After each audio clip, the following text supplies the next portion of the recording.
সূরা শূরার 42 নম্বর আয়াত। এই আয়াত পড়ার পরে আমার শরীর শিউরে ওঠে যে এদেশের 1628টা চেয়ারে যারা ছিল সবগুলো জালেম, একটাকেও আমি ভালো পাইনি। আমি বহু জায়গায় গিয়েছি, প্রত্যেকটাই জালেম ছিল। আরে প্রত্যেকটাই আল্লাহর মামলার আসামি। বলেন কেন? সূরা আলে ইমরানের 168 নম্বর আয়াতে আছে, 78 নম্বর আয়াত, নবীজি যা করেছিলেন আমার মনে হচ্ছে 1500 বছর পরে তাই করছে এই মানুষগুলো। এমনি এমনি আল্লাহ একেবারে সহজে বিজয় দিয়ে দিল।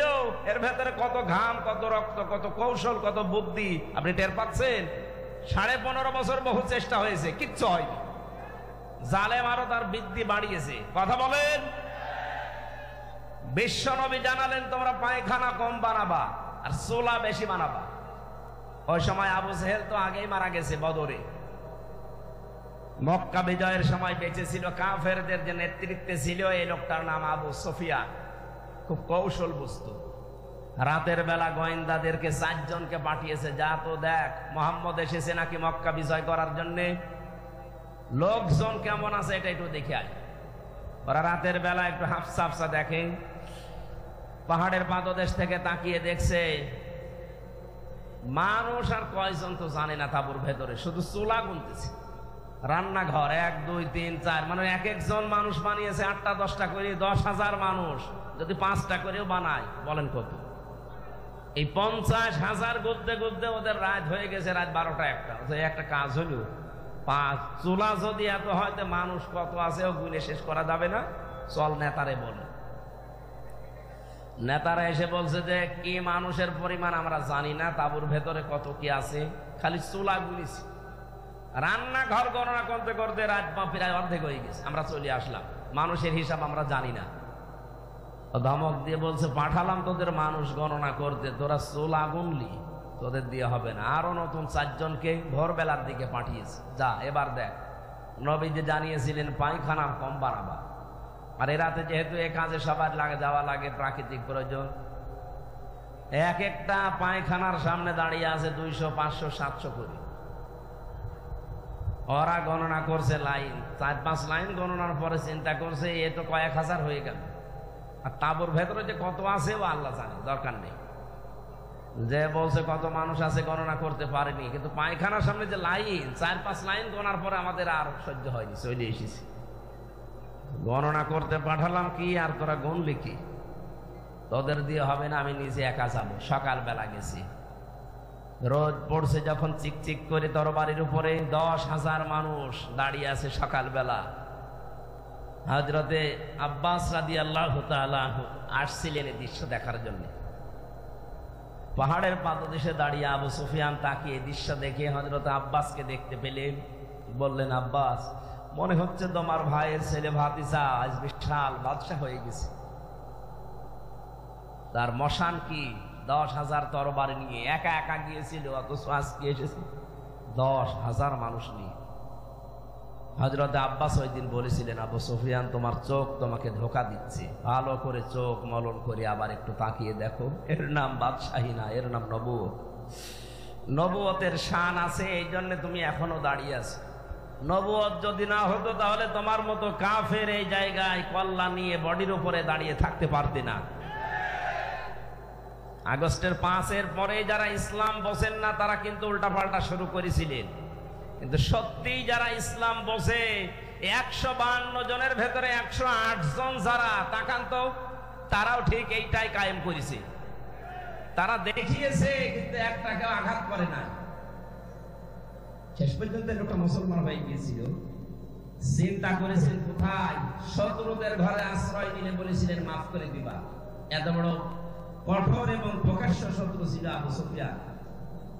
আমার তো মনে হচ্ছিল 5 তারিখের পর থেকে অন্য কিছু মনে হয় আমাদের দ্বারা হবে, কারণ আমার নিজেরও রাগ ছিল। 3টা বছর বিনা কারণে রাজা কষ্ট দিয়েছে আমাদের। জেলখানা এমনি দিয়ে দিতেন, 3 বছর না 10 বছর রেখে দিতেন। তা আমার যে মামলা, এই মামলায় তো মানে বাড়িতেও রাখা যায় না, জান্নাতে রাখা দরকার। আর আমারে ওরা ফাঁসির কন্ডেম সেলের ভেতরে 24 ঘন্টা তালা লাগিয়ে আবার সিসি ক্যামেরা দিয়ে রাখে, যেন আমার সাথে কেউ যেন কথা না বলে। মাওলানা মামুনুল হক আর আমার এত কষ্ট দিয়েছে, রিমান্ডে তো দিয়েছে মাটির নিচে নিয়ে, জেলখানার ভেতর। আর অধিকাংশ পড়তো আমাদের মালায়ন হিন্দু, দেবদাস, সুব্রত বালা, দেবদুলাল, আশিক কুমার, এ নামগুলো মুখস্থ হয়ে গেছে। 3 বছর এরাই ছিল আমার সামনে। মুসলমান দিত না, মনে করতো মুসলমান দিলে যদি ওর উপর একটু দয়া দেখায়। খাবার দাবারের যে অবস্থা, মনে হতো কে যেন খাবারটা মাখিয়ে এরপরে দিয়েছে। অথচ উনি নিজেও আমার সাথে 4 দিন ছিলেন, ডাক্তার শফিকুর রহমান। এই লোকটা ঘোষণায় দিয়ে দিলেন যে আমরা আমার নিজের পক্ষ থেকে যা অত্যাচারিত হয়েছি, আমার দলের পক্ষ থেকে সব আল্লাহর জন্য মাফ করে দিলাম। মনে হচ্ছে 1500 বছর আগে নবীজি নিজে মক্কায় দাঁড়িয়ে যেটা বলেছিলেন, লা তাসরিবা আলাইকুমুল ইয়াউম ইয়াগফিরুল্লাহু লাকুম, ঠিক সেই কথাটাই উনি বললেন, কোনো অভিযোগ নেই কারো উপরে, সব মাফ করে দিলাম। এই দৃশ্য দেখেই তো 15 থেকে 58 ভাগ এই কয়েকদিনের ভেতরে মানুষ সব ইসলামের দিকে আসতেছে, শুধু একটা দৃশ্যের কারণে। মানুষ লুটপাট নিয়ে ব্যস্ত, মারামারি নিয়ে ব্যস্ত, আর উনি এই বুড়ো বয়সে 60, 62, 65 বছর বয়স ওনার, অথচ এই বয়সে সে ফেনীতে গিয়ে হাঁটু পানির ভেতরে, গলা পানির ভেতরে মানুষের খোঁজ নিচ্ছে। কই দেশে আর মানুষ নেই? আমরা আগস্টের 5 তারিখের আগের জরিপ দেখেছিলাম। আন্তর্জাতিক বিশ্ব নিয়ে আমি যতটুকু লেখাপড়া করেছি, যতটুকু জানি, 257টা রাষ্ট্র পৃথিবীতে এখন, জাতিসংঘের আন্ডারে 195টা। বিশ্বে বহু দেশে আল্লাহ আমার এই ছোট জীবনে আমাকে নিয়েছে। 100 জনের 15 জন মানুষ চাইতো আগস্টের 5 তারিখের আগে যে এই দেশে ইসলাম কায়েম হোক। মাত্র 1 মাস 16-17 দিনের ব্যবধানের গত পরশু দিনের রিপোর্ট আমি বানাইনি, আল জাজিরা আন্তর্জাতিক একটা রিপোর্ট দিয়েছে, এই দেশের রক্ষণ করে আন্দাজে দেয়নি তারা, চিন্তা ভাবনা করে তারা দিয়েছে। 100 জনের 58 জন মানুষ এখন চাচ্ছে এই বাংলাদেশে আল্লাহর কোরআন কায়েম হোক। আর এটা কায়েম করার জন্য যিনি পালিয়েছে তার দ্বারা সম্ভব। এক কথা বলেন না কেন? সম্ভব যাদের জন্য, যাদের দ্বারা আপনি টের পাচ্ছেন না, যাদের দেখলে আল্লাহর কথা মনে হয়। এই লোকটার অ্যাক্টিভিটিস, এই লোকটার ইখলাস, এই লোকটার তাওয়াক্কুল, তার ইবাদত আমি নিজে দেখেছি। আমি এই বয়সে, আমার 33 বছর বয়স, 1-1.5 পারা দাঁড়িয়ে পড়তে গেলে আমার পায়ে ব্যথা হয়। আর উনি এক একটা সেজদায় 45 মিনিট 1 ঘন্টা সেজদায় পড়ে আছে।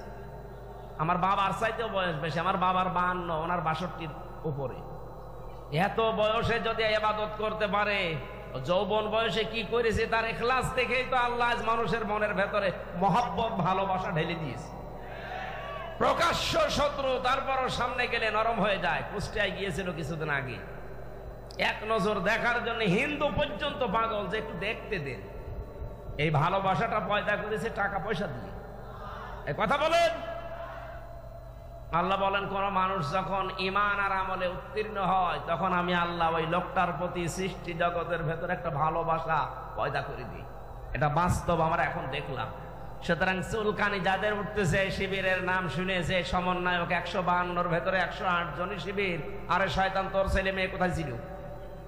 বল, তোর ছেলে মেয়ে কোথায় ছিল এতদিন? যারা জীবন দিয়েছে সাইদ আবু সাইদ রংপুরের শিবিরের সাথী ছিল। এক কথা বলে না কেন? পুলিশের গাড়ি থেকে যাকে আহত অবস্থায় উপর থেকে টান দিয়ে ফেলে দিয়েছিল আমিন, শিবিরের সদস্য ছিল। টের পাচ্ছেন কথা থেকে কি হয়েছে? তাহলে আন্দাজে লাফাচ্ছেন। এখন আপনি কি করেছেন 15.5 বছর? কিচ্ছু অবদান আপনার নেই। সুতরাং এই নাস্তিক যে কয়টা রাম আর বামরা যখন লাফাচ্ছে, আমার মনে হয় এদেরকে ওই ফরিদউদ্দিন মাসুদ, রুহুল আমিনের মতো অবাঞ্ছিত ঘোষণা করা দরকার দেশের জন্য। এগুলো ক্যান্সারে দেশের। এই জালেমের এত বড় বেশি ক্ষমতা ছিল না, খালি আলেম নামে কিছু জালেম তাকে পরামর্শ দিত, তার ভেতরে এই ফরিদউদ্দিন মাসুদ একজন। এই লোকটা যদি কোরআনের পাখির ফাঁসি চাইতে পারে, আমরাও উল্টা করে তার ফাঁসি এখন চাই। কথা বলুন। আমরা অবিলম্বে তার বিচার চাই। শাহবাগের মতো জায়গায় যে নাস্তিকদের পক্ষ নিতে পারে কোন আলেম, এদেশের সব ঘরানার আলেম এখন তাকে মন থেকে ঘৃণা করে। আমরা কাউকে ভালোবাসলে আল্লাহর জন্য বাসি, কাউকে ঘৃণা করলে আল্লাহর জন্য করি। নাস্তিকদের কাজ যেটা, সেটা যে বলছে জীবনের সবচাইতে বড় সওয়াবের কাজ করলাম আজকে। কত বড় শয়তান! ওর নামে অনেক পীর এখন সাফাই গাছে যে আমাদের তালুই হয়। কিসের তালুই আপনার? কোরআনে কারীম জানিয়েছে যারা আল্লাহ রাসূল এবং জিহাদের বিরুদ্ধে অবস্থান নেয়, তারা যদি নিজের বাবা মা হয়, স্ত্রী হয়, সন্তান হয়, তাও তাদের বাদ দেওয়া লাগবে। সূরা তাওবার আয়াত, সূরা তাওবার 23 নম্বর আয়াতের তাফসীর পড়ে দেখেন, এখানে 8-9 জনের ব্যাখ্যা আছে যে পীর নামে আপনি এত বড় পীর, বুজুর্গ মানুষ, এই কথা বললেন কি করে যে আমার তালুই হয়? কিসের তালুই? বাবার সাথে সম্পর্ক রাখা জায়েজ নেই যারা জিহাদের বিরুদ্ধে অবস্থান নেয়। আর এই লোকটা জিহাদের বিরুদ্ধে অবস্থান নিয়ে 100 তথাকথিত মুফতির সাক্ষ্য নিয়ে জানিয়েছে, হাসিনাকে দিয়েছে যে এই দেখেন আমরা আলেমরা বলছি যা জিহাদ চলছে এদেশে এটা জায়েজ নেই। এমনকি আবু সাইদ সহ যারা শহীদ হয়েছে হাজারের উপরে, অনেক আলেম নামে জালেম এখনো পর্যন্ত তাদের শহীদ বলতে রাজি না। যারা এই স্বাধীনতাকে স্বীকার করছেন না, তারা এই স্বাধীন দেশে থাকার যোগ্য না। বলেন, আপনি বেরিয়ে যেতে পারেন। 71 সালে যাদের ভূমিকা উল্টা ছিল, তাদেরকে যদি দেশ থেকে বের করার জন্য ঘোষণা আসতে পারে, 24 সালের এই স্বাধীনতায় যারা এখনো পর্যন্ত মেনে নিতে পারছেন না, 100 জনের 14 জন এখনো আছে। আমরা চাই আপনারা চলে যান, যান, যেখানে যাবেন যান, যেখানে চলে গেছে আপনারাও যান, দরকার নেই আপনাদের। আমাদের দেশ আমরা সাজিয়ে নিতে পারবো ইনশাআল্লাহ। শুধু বাইরের টাকাগুলো আনতে দিন। ডক্টর মোহাম্মদ ইউনূস ঘোষণা দিয়েছে যে টাকাগুলো ছিল 3 ভাগ, 4 ভাগের 3 ভাগ প্রায় আসার প্রক্রিয়া আরম্ভ হয়ে গেছে, বাকি 1 ভাগও আসবে। যারা এগুলো করেছিলেন, 1 টাকাও যেন ছাড় দেওয়া না হয়, সব টাকা আমরা ফেরত আনতে চাই। আজকে আসার সময় প্রশাসনের ভাইদের দেখলে মানুষ ধাক্কা দিচ্ছে, গালি দিচ্ছে। দোষ ওনাদের কিসে? ওপরে যেই কয়েকজন কোলাঙ্গার ছিল, এই কোলাঙ্গারদের কারণে আজ পুরা প্রশাসনের উপরে মানুষের ক্ষোভ। হ্যাঁ, ওনারা হুকুম পালন করেছে যারা, তারা দোষী। যে মানুষগুলো হুকুম দিয়েছে, দোষ তো তার আছে। হুকুম পালন করতে গিয়ে শেষ পর্যন্ত আর যখন দেওয়ালে পিঠ থেকে গেছে, তখন যারা এগুলো করেছে তাদেরকে আল্লাহ মাফ করে দেবে। কিন্তু যে মানুষগুলো আরো আনন্দে করেছে, এই তানভীর ওসির মতো, কান তো একটা ছাত্ররা ফাটিয়ে ফেলেছে, শুনলাম যে থানায় পিটাতে পিটাতে তারা পায়খানা করে ফেলেছে, এখন আছে জেলে। কি হবে আল্লাহ জানে। এই জন্য যেই সমস্ত অফিসার গুলোর কারণে এই 15.5 বছর এই জালেম টিকে ছিল, তাদেরকেও যেন এই জাতি ক্ষমা না করে। আমি যাদেরকে পেয়েছি জীবনেও ক্ষমা করব না। আমার মামলার আয়ু এই কাজী মিজান, ট্যাকের হাটে বাড়ি, মাদারীপুরে। আমার কাউন্টার টেরোরিজমের সাথে যারা জড়িত ছিল, মনিরুল ইসলাম, আসাদুজ্জামান, ডিসি আব্দুল মান্নান, শেখ ইমরান, জাহিদ হাসান, আতিকুল ইসলাম, ভইয়া, 1 টাকাও যেন আল্লাহ ছাড় না দেয়। এমনকি আমার পক্ষ থেকে কোনো মাফ নেই এদের। ওরা যেমন জানা শোনার পরও বিনা কারণে আমার 3 বছর আটক করে রেখেছে, আমরাও চাই এগুলো 3 বছর করে জেলে থাক। তাও এ জেলে না, মাটির নিচে। আয়না ঘর এখন আর আছে? হ্যাঁ আছে, ওটা জাদুঘর হিসাবে রাখা হবে। সমন্বয়কদের ভেতরে অন্যতম এখন উপদেষ্টা যিনি আসিফ মাহমুদ ভইয়া ঘোষণা দিয়েছে আয়না ঘর ভাঙা হবে না, ওইভাবে থাকবে। সারা বিশ্ব থেকে মানুষ যারা পর্যটক আসবে, তারা যেন জানে যে এই দেশে একজন জালেম ছিল। ওই যে জালেম, কারো বলতে কোনো দ্বিধা আছে? জালেমকে কেউ যদি জালেম না বলে, সেও জালেম। এমনকি জেনে শুনে কেউ যদি জালেমের পক্ষ নেয়, নবীজি বলেন সে আমার উম্মত থেকে খারিজ হয়ে যায়। এবার আপনি কি করবেন? আপনার সিদ্ধান্ত। প্রকাশ্য যে লোকটা জুলুম করেছে, নিজের উপরে জুলুম করেছে, পরিবারের উপরে, সমাজের উপরে, জনগণের উপরে। জালেমদের কোনো ক্ষমা আমরা করলেও হবে না, কারণ আল্লাহ নিজে মামলা দেবে জালেমের বিরুদ্ধে।